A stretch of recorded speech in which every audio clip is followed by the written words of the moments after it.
You are all welcome to my YouTube channel.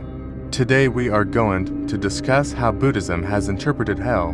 So before watching this, I request that you to subscribe to my channel so that you can watch more things like this in the future. The best way we can understand how Buddhism interprets hell is to study the sutras in the Tripitaka. There is one sutra here called the Devadutha Sutra. Let us see how hell is described as it is mentioned.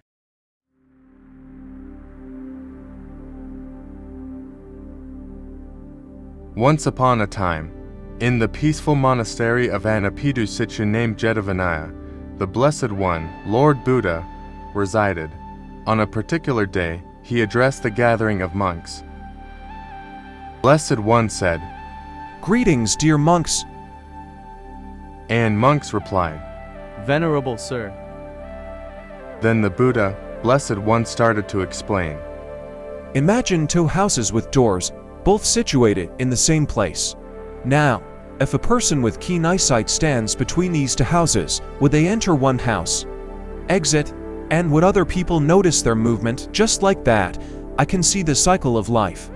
I witness beings being born, passing away, their strength and weakness, their virtues and flaws, their beauty and imperfections, their karmic journey to higher or lower realms. I can see all these things that remain hidden from the human eye.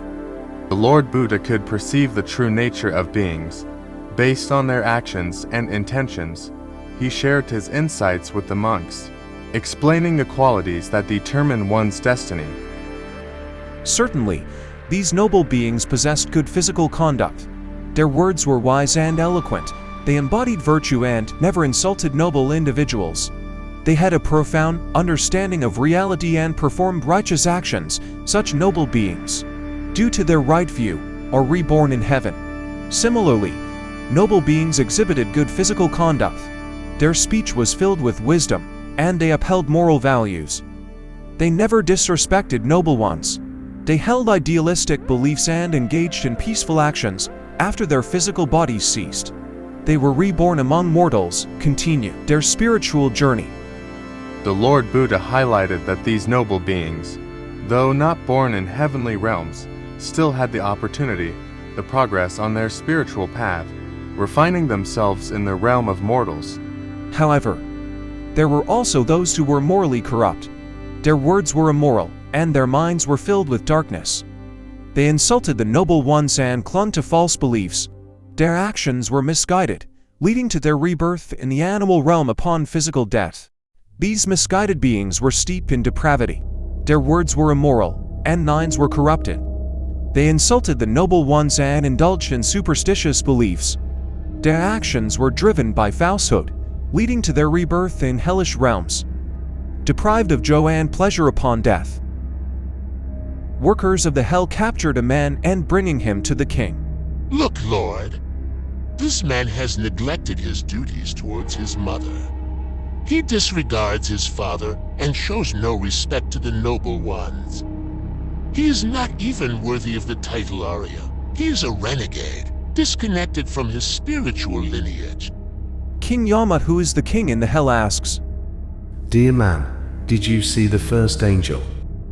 "No, Lord, I didn't see." He replied. "Did you see a newborn child?" "Yes, my Lord, I saw."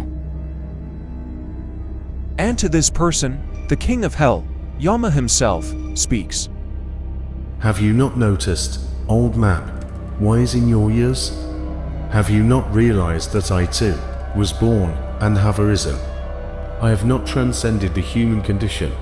Therefore, I accumulate merit through my thoughts, words, and actions.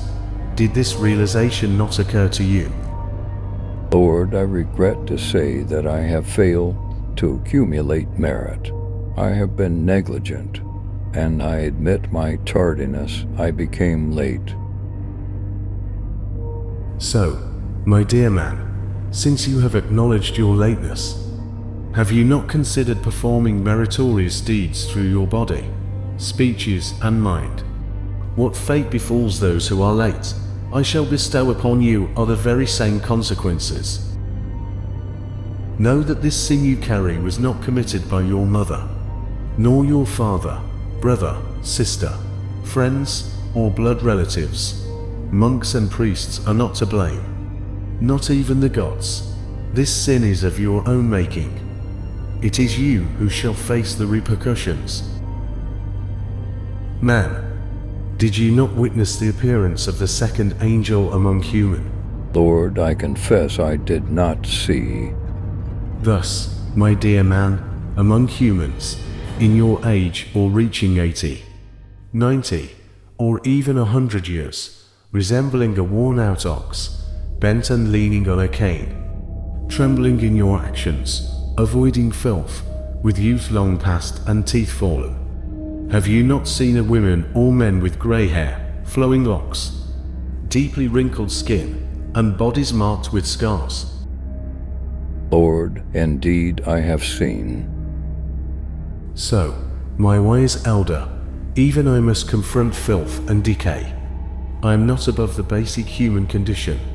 Therefore, did you not consider to do merit and performing virtuous deeds through your words and intentions? Lord, I admit I have been negligent. It is too late now. I became late. Therefore, my dear man, since you have arrived late, if you fail to cultivate goodness in your words and intentions, you shall face the same fate as those who arrived late. Understand that this sin you carry was not committed by your mother, father, siblings, friends, or blood relatives. Monks and even deities are not responsible. This sin is of your own making. You alone shall bear the consequences of these wrongdoings. So, my fellow man, did you not perceive the presence of the third angel among the people? Lord, I regret to say that I did not see.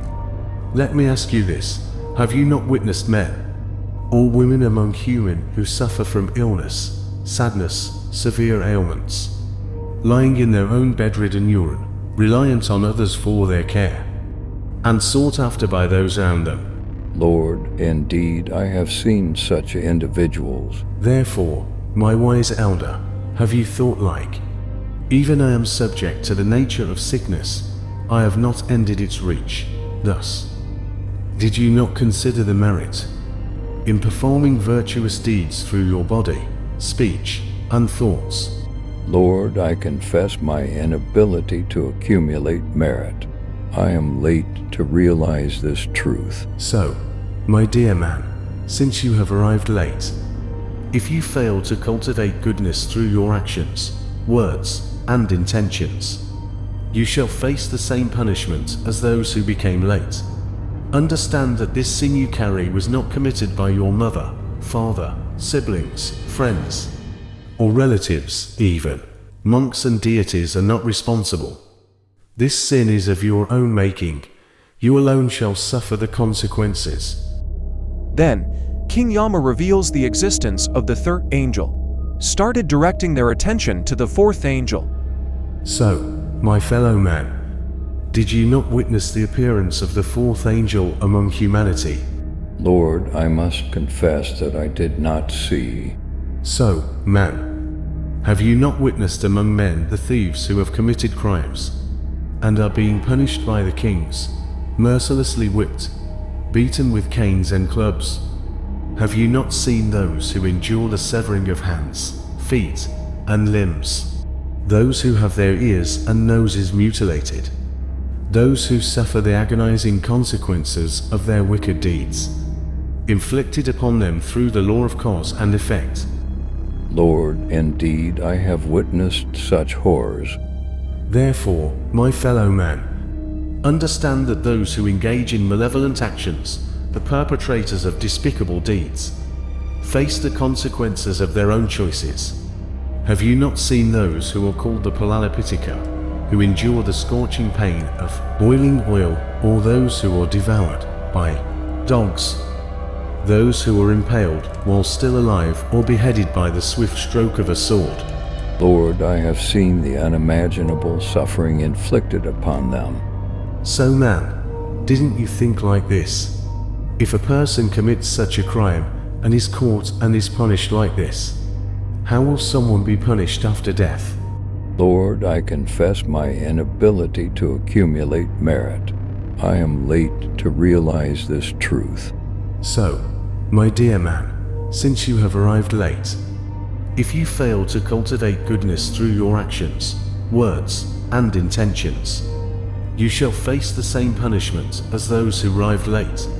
Understand that this sin you carry was not committed by your mother, father, siblings, friends, or relatives. Even monks and deities are not responsible. This sin is of your own making. You alone shall suffer the consequences. Monks, King Yama, having told about the fourth deity and began to ask about the fifth angel.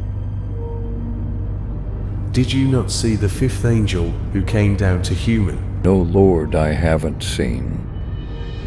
Have you not seen a man or a woman among human who has been dead for 1 day, or has been dead for 2 days, or has been dead for 3 days, or is swollen, or is blue, bloated, livid, oozing with lymph? Yes, I've seen, Lord. So, you who have reached the age of wisdom, I have also given birth to death. I did not pass death, so if I do a good deed, good word, good thoughts, will be good. Didn't you think so? I could not, I came late. So, my dear man, since you have become late, if you failed to cultivate goodness through your actions, words, and intentions, you shall face the same punishment as those who become late. Understand that this sin you carry was not committed by your mother, father, siblings, friends, or relatives. Even monks and deities are not responsible. This sin is of your own making. You alone shall suffer the consequences. Venerables, King Yama served up to this fifth angel and told the facts and then became silent. King Yama reveals that the guardians of hell will subject the sinners to 5 excruciating bonds. The first bond involves striking the sinner's hand with a scorching hot iron stick, followed by a similar punishment inflicted on the second hand. The torment continues with the striking of the leg, with a searing iron rod, and then the second leg. Finally, a hot iron rod is driven into the sinner's chest, causing intense and agonizing pain. The Hell Wardens places the sinner on a burning iron bed and slice him with axes, where he experiences searing and bitter torment. As long as the sins remain, the suffering endures. Workers of hell holds the sinner upside down, slice him with adzes, inflicting sharp and excruciating pain. The suffering persists as long as the sins remain unrectified. Then the guardian of hell forces the sinner and harnessed to carry a hellish chariot, bound in chains, as it traverses the burning iron earth. The flames scorch their every move, causing intense and unbearable agony. The suffering will persist until the sins are absolved. The sinner will be walked on a massive charcoal mountain, embarrassed by burning and glowing flames. The pain is searing, bitter, and unrelenting. Only when the sins are fully atoned for can the suffering cease. Hell Wardens immerses the sinner in a scalding lava bath, with their head submerged and feet raised, engulfed in searing flames. The sinner experiences a cycle of torment, rising and descending, foaming and fermenting, enduring painful, sharp, and bitter agony, until the sins are completely repaid. The suffering persists. Monks, servants of hell, put him in great hell. Months. The great hell is. There are 4 corners, there are 4 gates, divided into parts. Quantified in parts, it was surrounded by an iron wall. It was closed with an iron lid. The floor of that great hell was made of iron, of blazing fire. The fire is always spreading 100 miles on each side. Monks, flames rise from the eastern wall of that great hell. Cracks on the western wall, flames rise from the western wall and crash into the eastern wall. Flames rise from the northern wall and crackle on the southern wall. Flames rise from the south wall and crackle on the north wall. Flames rise from below and crackle above. Flames rise above and crackle below. He suffers their sharp and bitter pains. He will not die until his sins are paid. Monks, after a long period of time, if the eastern gate of that great hell opens, such a time is there, he will run in the direction of that door at a fast speed. running at a fast pace burns his skin, the flesh also burns, the vein also burns. Bones are especially smoked, the steps taken will be the same. Monks, when he comes close to that for many thousands of years, then that door will be closed. He suffered sharp and bitter pains there, as long as that sin ends, so long will not die. Monks, after a long period of time, will the western gate of that great hell ever be opened? That time is there. He runs towards the door at high speed, running at high speed. His body burns and his skin burns, the flesh also burns. The vein also burns, bones are also burned. The step up will be the same. Monks, if by some means he passes through many thousand years, then that door will be closed. Even though he suffered the sharp, bitter sufferings, until that sin is not ended. Until that time, the evil deeds will not be done. Will the north gate open? That time is right. He runs towards the door at high speed. He who runs at high speed burns his heart. The skin also burns, the meat also burns, the vein also burns. Bones are also burned, the steps taken will be the same. Monks, if by some means he passes through many thousand years, then that door will be closed, even though he has suffered the sharp, bitter sufferings. Until that sin is not over, for so long the evil deeds will not be done. If the southern gate opens, he will run there with speed and burn his heart as he runs with speed. The skin also burns. The meat also burns, the vein also burns, bones are especially smoked, the step up is the same. Monks, if he come close to it after thousands of years, then that door will be closed, he experienced sharp, bitter sufferings there. As long as the sin is not paid, it will not die. If the eastern door of that great hell will ever be open after the passage of long ages, he will rush there, running at high speed burns his heart, the skin also burns. The meat also burns, the vein also burns, bones are especially smoked. Finally, he leaves through that door. Monks, after that great hell, there was the great tribal hell together called Gutha. He falls there. Monks, in that hell of hells, worms with mouths like the tip of a needle cut off the soul, the body is torn and the skin is torn. Cut the skin and cut the flesh and cut the veins. Veins and bones are severed, cut the bone marrow, he suffered sharp and bitter pains there. As long as that sin is there, he will not die. Monks, after that badness of Gutha hell, there was a big hot ash hell together, he falls there, he suffered sharp, bitter sufferings there. As long as that sin remains unpaid, he will not die. Next to that hot gray hell, there was a great thorn forest with 16-inch long iron spikes, blazing, extremely bright, and full of flames. He also climbed up there, even down there. He suffered sharp and bitter pains. This is called Simbali forest. As long as that sin remains unpaid, it will not die. Monks, after Simbali forest, there was a hell named Asipathra Niraya consisting with trees holding swords like leaves. He falls there. The swords that fall from the air of hell cut the hand, the foot is cut, both limbs are cut, ear cuts. The nose is also cut, both ears and nose are cut. He will not die if he suffers the sharp and bitter pains and the sin remains unpaid for some time. Monks, after that hell of swords, there was a bad place called Vetrani with great alkaline water. He falls there. He sweeps into the stream that goes downstream, also sweeps into the upstream stream. It also drifts upstream and downstream. He experienced sharp, bitter sufferings there. Even if that sin is not paid, it will not die for a long time. Monks, the servants of hell will pick him up with hooks and put him on the ground and ask, "So my good man, what do you want?" He says, "Lord, I am hungry."